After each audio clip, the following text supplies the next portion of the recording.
Begitu senangnya aku hari ini. Bagaimana tidak senang? Aku bisa menikah dengan orang yang begitu aku cintai dan begitu aku sayangi. Selama 2 tahun lebih aku pacaran dengan dia, hingga kita memutuskan untuk menikah.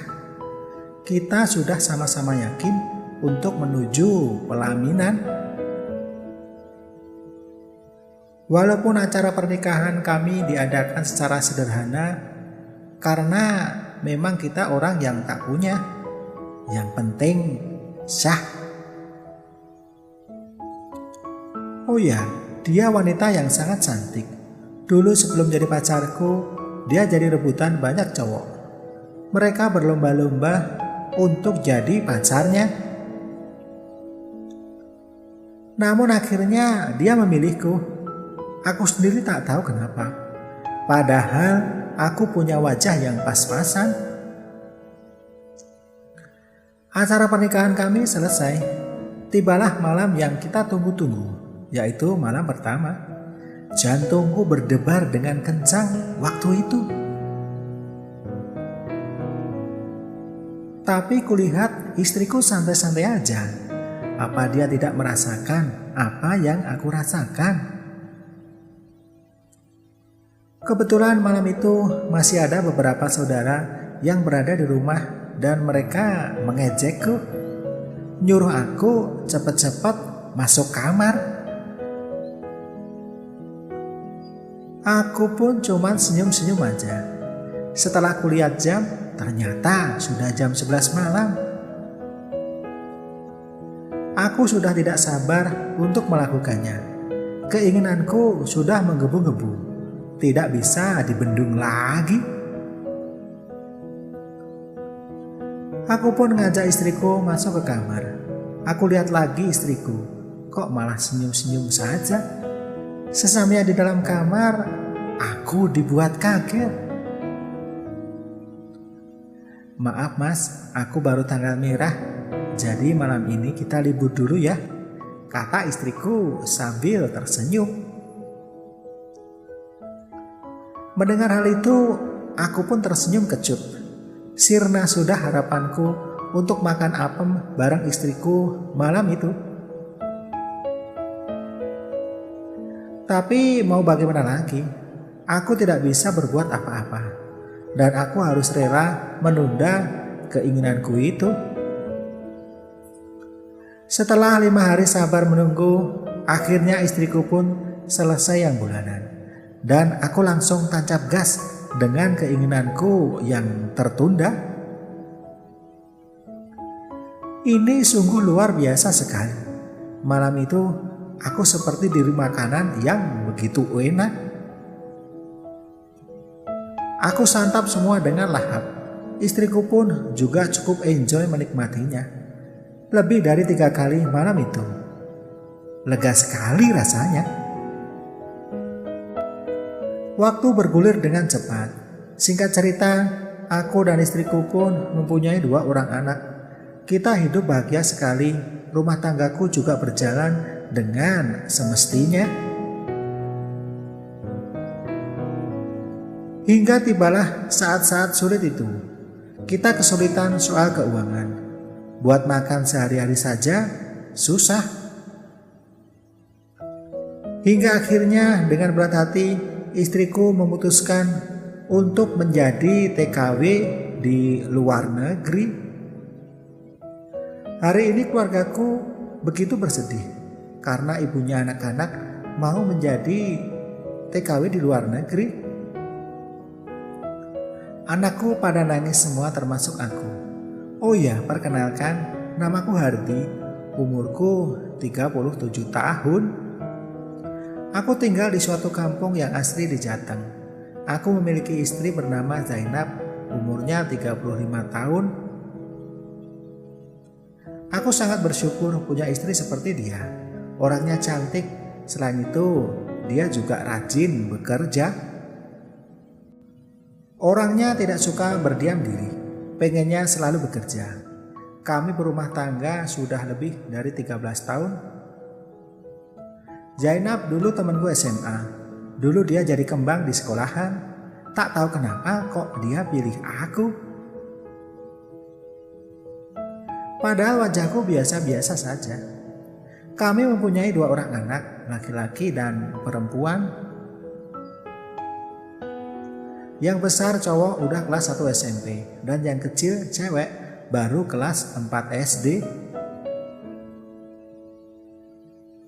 Keluarga kami selama ini hidup harmonis dan kami bahagia, walau terkadang ada sedikit kekurangan.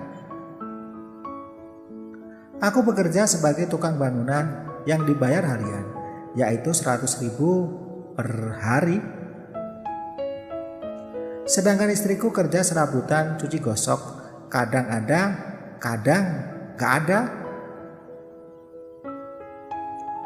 Dengan gaji yang segitu, waktu anakku yang besar masih SD sih cukup, karena biaya di SD tidak seberapa. Tapi semenjak di SMP, kami kewalahan soal ekonomi. Hingga akhirnya istriku memutuskan untuk menjadi TKW di luar negeri. Keputusan ini diambil tidak cepat. Kami memikirkan ini selama berbulan-bulan. Hingga sampailah pada hari ini, istriku sudah mau berangkat. Jemputan sudah menunggu di depan rumah. Aku peluk istriku dengan erat. Air mata kami pun menetes.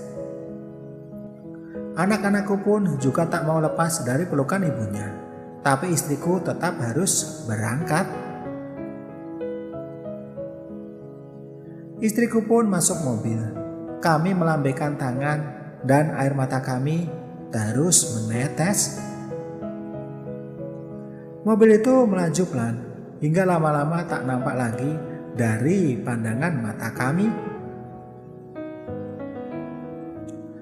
Kami akan berpisah selama bertahun-tahun. Sekarang aku yang menjadi kepala rumah tangga sekaligus menjadi ibu rumah tangga. Aku masih bekerja di proyek, namun aku juga yang mengerjakan pekerjaan di rumah.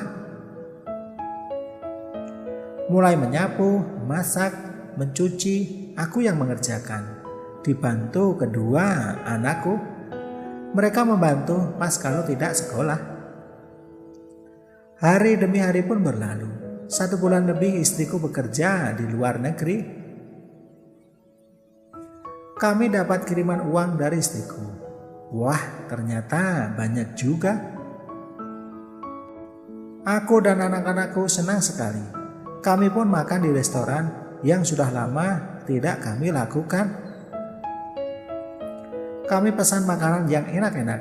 Saat itu pula aku video call dengan istriku. Istriku senang sekali melihat anak-anaknya begitu gembira, menikmati hasil kerja kerasnya.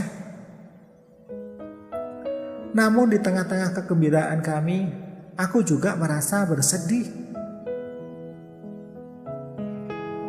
Karena setiap malam aku harus tidur sendirian. Aku kesepian. Aku harus menahan keinginanku selama tidak ada istriku. Bagaimana ini?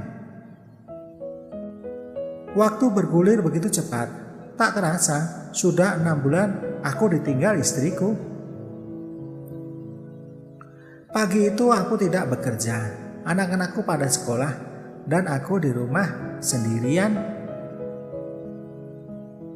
Datanglah Mbak Ati, tetangga samping rumahku. Gas di rumahnya habis.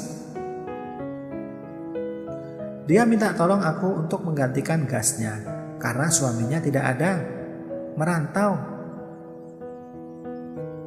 Suami Mbak Ati bekerja merantau di luar pulau.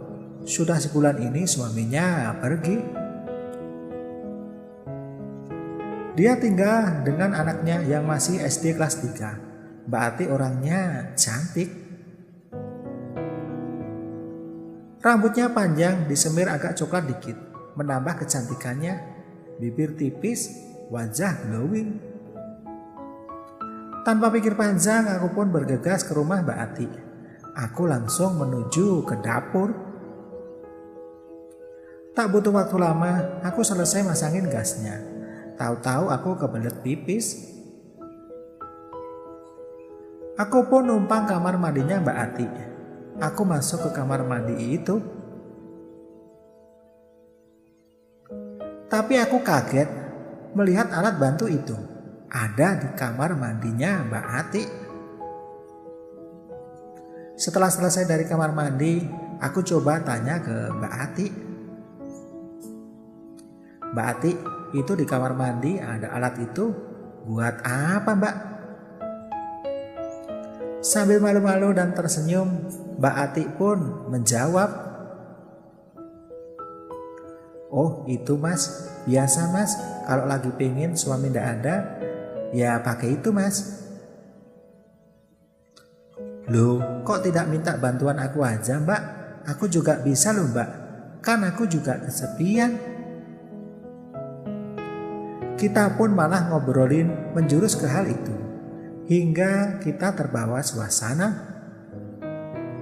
Kita yang sama-sama kesepian melakukannya di pagi itu. Kami berdua sama-sama lega. Karena kami lama tak melakukannya. Semenjak itu, setiap kali ada kesempatan, kita melakukannya lagi. Ini berlangsung selama 1 tahun, hingga suami Mbak Ati pulang. Setelah seminggu ada di rumah, suaminya itu balik kerja lagi. Aku dan Mbak Ati senang sekali, dan kita melakukannya lagi. Suatu hari pas aku lagi gitu dengan Mbak Ati di rumahnya, datang para tetangga. Kami berdua ketangkap basah. Ternyata mereka sudah curiga sejak lama. Kita pun malu sekali, sampai aku dan Mbak Ati dibawa ke balai desa. Hingga istriku dan suaminya Mbak Ati pun diberitahu. Mereka marah besar. Hingga rumah tanggaku bubar. Begitu pula dengan rumah tangganya Mbak Ati juga bubar. Itulah kisahku. Aku yang tak kuat menahan godaan membuat rumah tanggaku hancur berantakan.